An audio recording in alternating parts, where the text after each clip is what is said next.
Another day for Trump in court, which means another day of Trump's groveling sycophants showing up, often bizarrely dressed like him, so that they can do his bidding while simultaneously proving to the American people that they are invertebrates who exist to serve their God King. But the problem with circuses like these is that they tend to attract a lot of clowns. This moment in particular was a nice little combination of hilarious and pathetic as far as Lauren Boebert was concerned. I want all of the news to start asking the question, what is the crime? Because everyone in this court has not been informed of what the crime is. The defendant does not know the crime that was committed. That's Boebert squeezing a few more seconds of attention out while the rest of this band of Trump colon dwellers walks away from her, leaving her alone screaming at the mic. It does go to show, however, that no matter how humiliating a moment might be, still the Lauren Boeberts of the world do not care, because if it means they can get 5 more seconds in the spotlight, then they will gladly take it. Even if they look like fools while they're abandoned, even if their desperation is oozing from their every pore, still they want whatever spotlight they can get. Why? 2 reasons. 1, because these Republicans exist to bolster their brands. That's it. They will do anything for likes and clicks and follows. Ted Cruz is literally a podcaster with a side job as a U.S. Senator. They view these government positions as a way not to serve their constituents, but to attract audiences to serve themselves. Which brings me to reason number 2, money. In fact, in this very example with Lauren Boebert, you don't have to look too far. Here's Lauren Boebert's tweet where she herself posted the rest of her colleagues abandoning her, and right below that is, of course, the fundraising request. Give me $10 because I abandoned my job at the Capitol where taxpayer dollars fund my salary so that I could instead serve as a mouthpiece for the guy who paid a porn star hush money to hide an affair while his wife was at home with her infant son. Because don't forget, party of family values. And of course, it wasn't just Lauren Boebert. Here's the rest of this parade of lackeys and sycophants coming to Donald Trump's rescue. We're here of our own volition because there are things we can say that President Trump is unjustly not allowed to say. This is a corrupt judge. These are corrupted witnesses. This is a corrupt prosecution that belies any sense of the facts or the law. And so we're going to keep speaking out against this. We're going to keep fighting against this. And we will head back to Washington as House conservatives saying that these undemocratic efforts must be stopped. They must be defunded. We must use our Article 1 powers to stand against election interference. This is not a prosecution. This is a persecution. We have a 2-tier justice system in this country. And if a former president can be targeted by a woke and corrupt judge, then you can be targeted as well. Mr. President, we've got your back.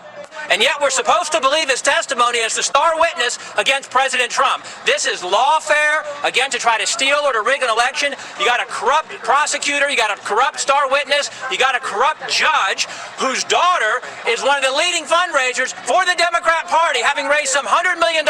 That's the judge's daughter. This is a crooked sham trial to try to hurt the nominee who's going to be the president of the United States, whether or not they like it or whether or not they want that to happen. President Trump is going to be reelected. And so their goal is clear, to do what Donald Trump can't, to attack witnesses and the judge in an effort to destroy the integrity of this trial. Remember, the whole reason that Donald Trump is being gagged is because the court needs to protect the trial proceedings, meaning witnesses can't be made too afraid to testify and jurors can't be made too afraid to serve, for example, because this defendant is exacting revenge on them if they do so. And so in order to protect the integrity of the trial, and because this defendant has shown that he can't be trusted not to attack people, the gag order is in place. And yet because Trump has no shot at winning without scaring those involved, even if he himself can't launch these assaults, at least his loyal little doormats will be able to pick up where he left off. Like, for example, with posts like this directly from Matt Gaetz, where he says, "Standing back and standing by, Mr. President," which of course is a nod to Trump's message to the Proud Boys, a far-right neo-fascist militant organization. That means that in this scenario, Gaetz views himself and his colleagues as the neo-fascists. I'd say that these Republicans are telling on themselves, but that would suggest that they were ever actually hiding it. I spoke with MSNBC's Jason Johnson just yesterday about 2 things: why these Republicans are doing this, and more broadly, what message it should send to the American people. Ryan, and I go with the point that Yogi just made. All these people are fine. None of them are his family. How does this hit with anybody who's watching this trial? Look, I think it's just showing the rest of the Republican base that they have a permission structure, maybe because this guy is a criminal defendant right now. They have a permission structure. It's okay. You can come back home to Donald Trump. We're all giving him our stamp of approval. But what it should really show Americans more broadly is that these people are supplicants. Right. They stand for nothing. They have no integrity, no dignity, no principles, assuming they ever had any of those things. And they will just cast off any of what they claim to stand for in blind deference to Donald Trump. And especially someone like Mike Johnson, who views himself as the world's greatest defender of the Bible, to then show up in New York voluntarily and and defend a guy who is facing 34 criminal charges for falsifying business records related to hush money payouts for an affair he had while his wife was at home with their infant son is just so beyond the bounds of logic and decency that, like, it just goes to show that anything these people have claimed that they stood for means absolutely nothing. They stand for power. They stand for, their deference to Donald Trump and nothing else. I also spoke to Congressman Daniel Goldman about this parade of groveling sycophants lining up to secure their spot in the protective warmth of Donald Trump's colon, and here's what he had to say. I alternate between just feeling sorry for them because of how pathetic it is and being incredibly angry that they're using their official authority as members of Congress to try to interfere in an ongoing criminal trial. This is just yet another attack on the rule of law. It's an attack on our criminal justice system. And they seem to think that our criminal justice system can be used as a weapon by Donald Trump. But to the extent that Donald Trump falls into its crosshairs, then of course that's illegitimate. And the hypocrisy and inconsistency speaks for itself.